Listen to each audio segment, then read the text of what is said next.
শবে বরাতের কোনো আমল আছে কিনা, শবে বরাতের রোজা ও নামাজের নিয়ম কি, সবচেয়ে বহুল জিজ্ঞাসিত প্রশ্ন এখনকার।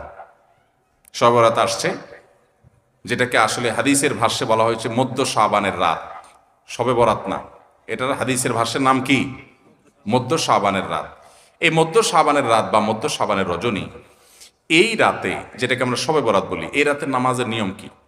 কয় রাকাত পড়তে হবে, কোন রাকাতে কোন সূরা কতবার পড়তে হবে, এটা বহুল জিজ্ঞাসিত একটা প্রশ্ন। এবং এ ব্যাপারে আমরা অনেকে জানি যে শবে বরাতের নামাজে এত রাকাত পড়তে হবে, সেখানে সূরা কুল হুয়াল্লাহ, ইখলাস এতবার পড়তে হবে, ইত্যাদি ইত্যাদি।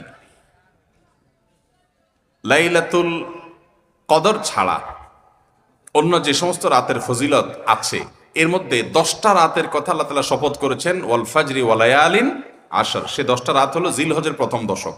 খবরও নেই আমাদের দেশে মানুষের, যে রাতগুলোর শপথ আল্লাহ কোরআনে করছেন, কত ফজিলতপূর্ণ, কিন্তু জিলহজের প্রথম দশকের রাতের কোনো বিশেষ ফজিলতের কথা আমরা কয়জনে জানি?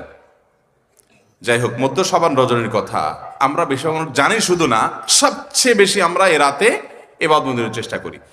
তো সবচেয়ে বেশি চেষ্টা তো হওয়া উচিত হলো লাইলাতুল কদরে। এর পাশাপাশি যদি কেউ মধ্য শাবান রাতে আল্লাহ তাআলার ক্ষমা লাভের চেষ্টা করে, সেটা দোষণীয় না, সেটা জায়েজ। এ রাতের এতটুকু ফজিলত অবশ্যই প্রমাণিত যে আল্লাহ রাব্বুল আলামিন এ রাতে হিংসুক ছাড়া, মুশরিক ছাড়া বাকি মানুষগুলোকে সাধারণ ক্ষমা ঘোষণা করেন। অতএব এ রাতের একেবারে কোনোই ফজিলত নেই, ব্যাপারটা সেরকম না।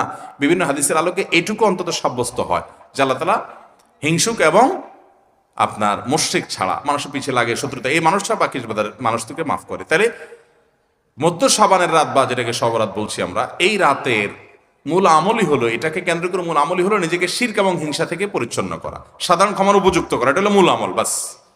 এর বাইরে আপনি ক্ষমা লাভের জন্য যদি চেষ্টা করেন, সেটা কোনো দর্শনীয় বিষয় নয়। তবে এই রাতকে কেন্দ্র করে বিশেষ ফরম্যাটে নামাজ, রাত জেগে, তারপর বিশেষ ফরম্যাটে ইবাদত, এই সূরা এতবার, এই নামাজ এত রাকাত, এরকম কোনো কথা কোরআন হাদিসে বর্ণিত হয়নি। এগুলো আমরা মনগড়া বানিয়ে নিয়েছি।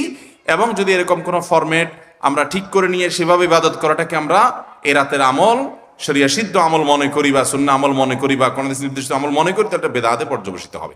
অতএব বাড়াবাড়ি এবং ছাড়াছাড়ি এই দুইটাই আমাদেরকে পরিহার করতে হবে। যতটুকু আছে ততটুকু আমরা আমল করব এবং এসে আমল অনুযায়ী আমরা চলার চেষ্টা করব।